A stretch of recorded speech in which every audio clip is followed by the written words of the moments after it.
서울시장이실 때 금관을 찾아라. 금관을 찾으면 박물관을 만들어줄 것이다. 얘기를 했었죠.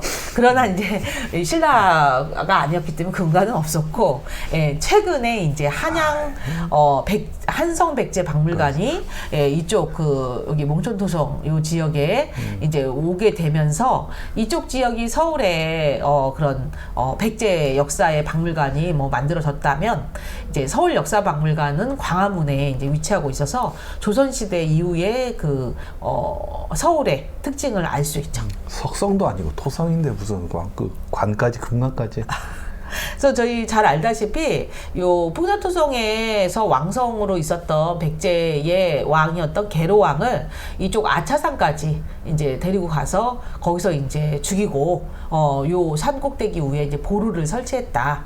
이렇게 얘기하고 백제는 이제 더 이상 이 한강권에 영향을 가질 수가 없었기 때문에 저희가 잘 알다시피 공주로 이제 도읍을 이전하게 되면서 이제 동성왕의 시대가 열리게 되죠. 그래서 이 한강유역을 차지한다는 것 자체는 당시에는 이제 고속도로가 있었던 시절이 아니다 보니까 그렇죠. 이 물길이 물길이 너무나 중요한 역할이고 저희가 서울을 이야기했을 때 한강을 빼고는 말을 할 수가 없는 게 저희가 먹는 물들이 다 한강의 물줄기잖아요. 예, 그래서 여러모로 한강은 중요한. 아니 그래서 여기 자리 잡은 것도 북쪽에서 오는 고구려를 한강을 경계로 두고 막으려고 했을 텐데 그걸 건너와서 여기를 함락시킬 정도였으면은 배를 엄청나게 동원을 했다는 거고 도강을 하기 위한. 그래서 이 고구려의 그 5세기 때의 그 왕성했던 두 광개토대왕과 그 부자의 그 전성기가 이 한강을 갖다가 정말 차지하려는 그 왕들의 그 싸움이 저희가 그냥 눈으로 보여집니다. 그래서 재밌는 거는 아차산 꼭대기 그 가장 높은 봉우리인 용마봉, 그러니까 용마산 꼭대기에 올라가 보면은 한강과 건너편에 있는 그 남산 타워 이런 거 다 보이거든요. 그래서 정말 이렇게 기가 막힌 곳에 보루를 만들어 놨구나 라는 생각도 들면서도 야, 여기 올라가서 정말 이 땅을 차지하려고 했던 장수왕을 한번 떠올리게 하는 뭐 그런 곳이 아닌가 싶습니다. 네. 보루 잠깐 이제 조금 더 쉽게 이해하시기 위해서 이런 이제 이미지가 있어서 좀 보여드리는데요.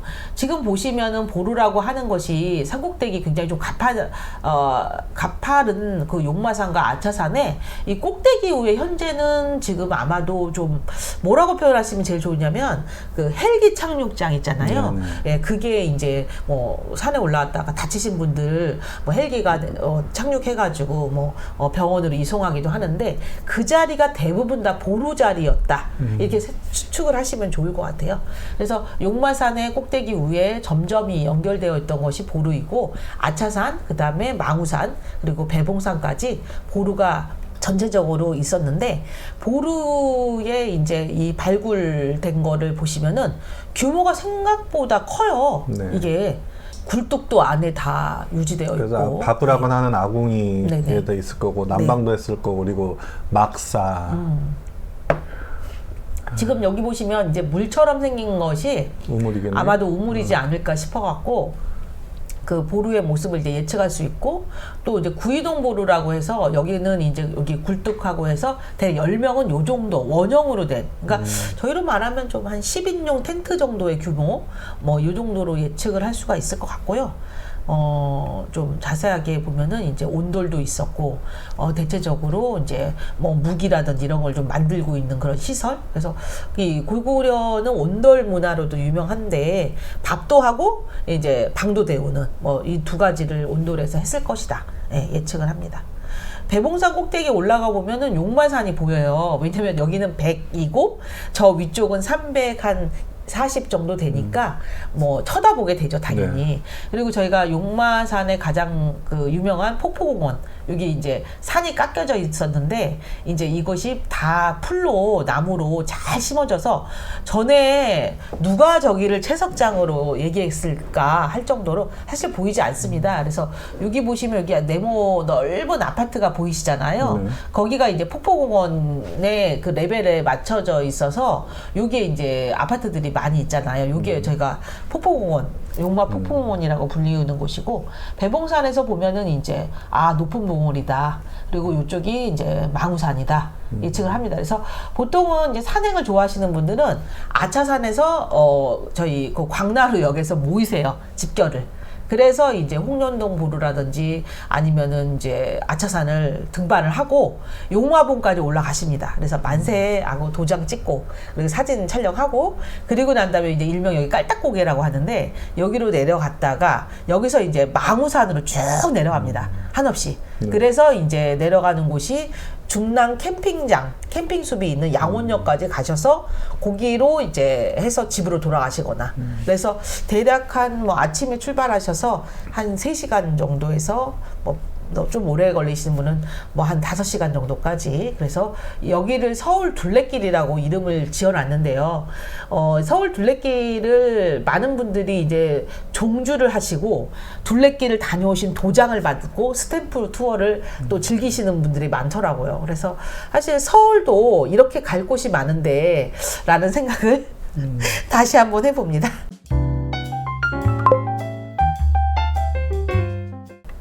근데 옛날 생각해보면은 확실히 네.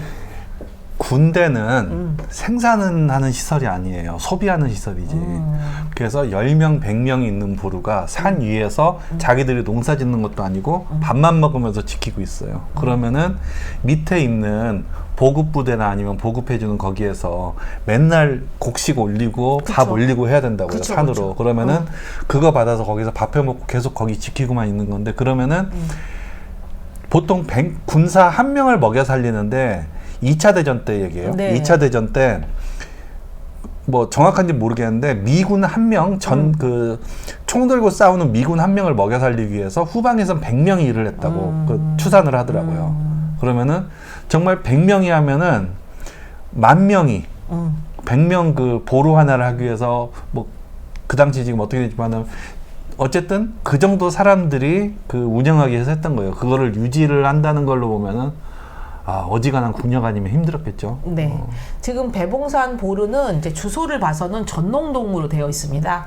왜냐면은 산은 이 배봉산 하나가 장안동하고 그다음에 이제 이 전농동하고 그다음에 휘경동을 다 감싸고 있어요. 그리고 이 그 세 개의 동 사이에 이제 산이 있는 거다 싶기 때문에. 그래서 배봉산 보루를 이제 발굴하는 과정은 대략 2015년 정도부터 시작해서 이제 발굴이 시작이 됐고, 이것이 이제 고구려의 보루임이 이제 알리게 되었습니다. 그래서 이 목책이라고 해서 나무로 된 이제 그런 예, 그렇죠. 성벽을 네. 흙으로 치기도 그렇고, 그리고 돌 쌓기도 그럴 때 나무로 쌓아가지고 성벽을 쌓는 거죠. 네, 나무 기둥으로. 주로 이제 목책 기둥만, 현재는 기둥자리만 남아 있어서 발굴 조사는 뭐 이 정도로 됐고, 그 다음에 이제 이곳에서 이렇게 대체적으로 보루가 있었음을 알게 되었습니다. 그래서 지금 배봉산 맨 꼭대기에 올라가면 거기도 전체가 다 보루이고, 우리 지금 봉화산 올라가 보시면은 봉수대가 있었던 그 지역도 다 고구려 시대의 보루라고 생각하시면 됩니다. 그래서 그 봉수대가 있었던 이제 지금 우리는 조선시대 때의 그 모습만 보이지만 실제로는 고구려의 시대 위에 조선시대의 봉수가 있었고, 그거 위에 지금 현재 철탑이 있다. 뭐 이렇게 생각하시면은 시대를 이해하시는 데 좋을 것 같습니다. 네. 지금 현재는 이렇게 사람이 못 들어가게 유리로 그 전체 그 보루의 유구를 이렇게 보이게 조금만 해놨고요. 뭐 대체적으로 사람들은 여기가 보루라고 하는 것을 막 크게 인식하거나 이러지 못합니다. 왜냐면은 이제 고구려 보루라고 하더라도 뭐 요런 걸 해놨다고 해서 뭐 우리가 배봉산 정상이 고구려 보루야라는 생각보다는 그냥 배봉산은 보루로 올라가기보다는 정상 올라가기가 굉장히 쉬운 곳이기 때문에 편안하게 사람들은 이제 올라오는 그런 모습입니다. 네. 네. 대체적으로 이제 보루가 이 길 건너편 쪽인 아차산, 용마산, 망우산은 사적지구로 지정된 거에 반해서 아직까지 이 배봉산은 기념물로만 지정이 되어 있어서 이제 좀 대대적으로 조금 더 역사 시설로 많이 한다면 이제 수락산 쪽, 그 다음에 아까 말씀드렸던 그 노원구 불암산까지 해가지고 아마도 이쪽 남한 지역 고구려 보루로 아주 대규모 지역이 사적지구로 지정이 되면 조금 더 좋을 거를 같지만 이게 지자체가 다 엮어져 있고 또 하나는 또 이걸 관리하는 데는 산림청, 문화재청 다 섞어져 있기 때문에 실제로 이게 대규모로 뭐 유지되기는 어려우나 뭐 아래쪽 그 사적지구 아래쪽은 너무 유흥시설들이 많이 또 이렇게 있다 보니까 좀 이렇게 편안한 좀 쉼터 같은 공간이기보다는 좀 사람들이 많이 모임 항상 이렇게 판매자가 뜨기 때문에 또 그 주변이 좀 지저분해지고 뭐 이런 면들이 있어서 조금 안타까울 때가 있었습니다. 네. 최근에는 배봉산에는 토끼가 많이 산다. 예, 이걸로 유용했는데 위험하다. 예, 이 토끼는 생각보다 굉장히 빠른 번식을 한대요. 그렇죠. 그래서 뭐 2달에서 3달마다 한 번씩 10마리씩에서 20마리를 낳다 보니까 한때 많았을 때는 1000마리에서 2000마리가 그러니까요. 순식간에 돼서 딱 보자마자 위험하다는 생각이 들어요. 동네 주민들한테 다 나눠주기도 하고 했었는데 이제 이걸로 인해서 이제 토끼가 많이 죽어나가기도 하고 이래서 이제 더 이상은 토끼장은 전혀 없는 시설이고 이건 옛날 얘기라고 보시면 될 것 같습니다. 네. 지금 고구려 보루 잠깐만 조금 더 깊이 있게 들어가서 설명드리면요. 이제 아차성을 쌓은 거는 백제 때지만 실제로 이 백제와 고구려가 한강 지역을 가지고 초반에는 좀 많이 이제 겨루면서 이 나제 동맹이라고 하는 것이 유지가 돼요.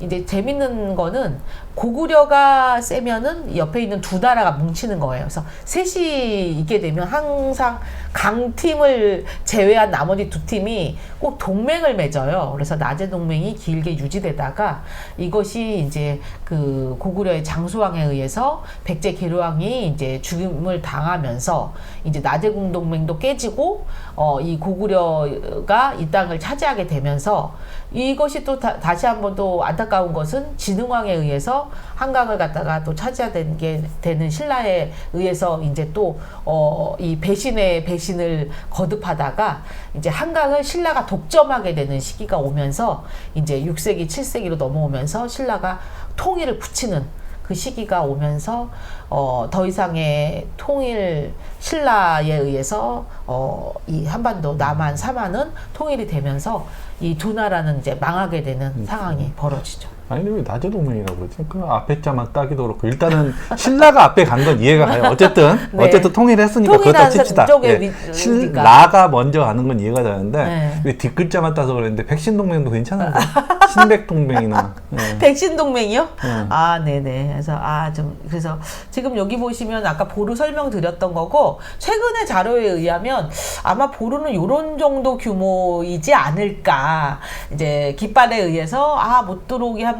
못 옵니다. 그리고 이제 좀 대장 계시고 조금 관계자님 몇 분 계시고 뭐 요 정도의 규모가 있지 않을까. 예, 예측을 해봅니다. 그래서 이렇게 고구려 사적지구에 있는 그 부위에 이제 배봉산 보루도 이제 추가로 들어가서 지금 여러 지역에 이제 보루들이 포진되어 있었고 대체적으로 고구려 유물들이 대거 등장하기 때문에 고구려 시대의 가장 특징이 목이 긴 항아리거든요. 목이 있고 긴 항아리 이런 것들이 대거 나왔기 때문에 이거는 다 고구려 유적이었겠구나 예측을 여기 할 수 밑에 있습니다. 잘렸는데 목 짧은 항아리도 있네요. 예, 목 짧은 항아리 여기 옆쪽에 목 짧은 항아리와 목이 있으면서 몸통이 긴 항아리 요것이 이제 고구려의 대표적인 항아리입니다.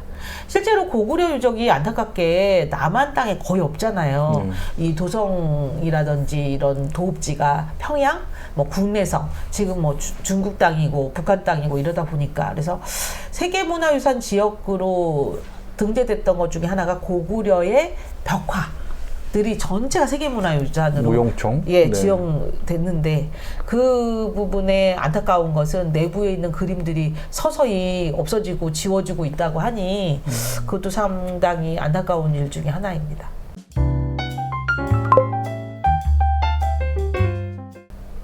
오늘로 해서 그러니까 이걸로 해서 배봉산 이제 두 번째 편으로 지난번에는 영우원 사대오세사 조선시대 편이었다면 오늘은 이제 그 고구려 네. 시대 편으로 마무리를 해보도록 하겠습니다. 네. 다음 시간 예고해 드릴게요. 다음 또 음식으로 가요? 네, 음식으로 갑니다. 네. 네. 한국인의 밥상 편 중에 이제 뭐 한 서너 편 이상 저희가 방송했었는데 네. 지난번에 이제 전과 막걸리 또 비 오는 날에 맞을 것 같았는데 이번에는 또 술과 관련해서 해장국 네. 예, 우리나라의 독특한 술로 해장을 하는 사람도 있지만 먹으면서 해장을 하는 것도 있어서 해장국에 대해서 설명을 좀 해드리려고 합니다. 뭐 해장도 근데 국가마다 관념이어가지고 네. 이탈리아는 우리가 저는 이해가 가는데 피자로 해장을 그쵸. 합니다. 저도 기름진 걸로 해장을 네. 할 때 저도 햄버거로 해장을 하고 네. 그러거든요. 우리나라 사람들도 해장을 갖다가 이렇게 따끈따끈하지만 맵고 국물을 좋아하는데 국물 있는 거 네. 하잖아요. 저는 근데 기름진 거 봐요. 네. 저는 가끔 그 햄버거나 튀김 같은 걸로 하기도 합니다. 어쨌든 뭐 예, 다음 해장은 시간 관념이니까. 예, 네. 그 해장국 편도 많은 기대 부탁드립니다. 네. 그럼 오늘 그 고구려 시대 보루가 있던 그 고구려의 기상을 함께 느껴보는 시간이었습니다. 다음 시간은 24부 네. 한국인의 밥상편 해장국 이야기로 찾아뵙겠습니다. 감사합니다.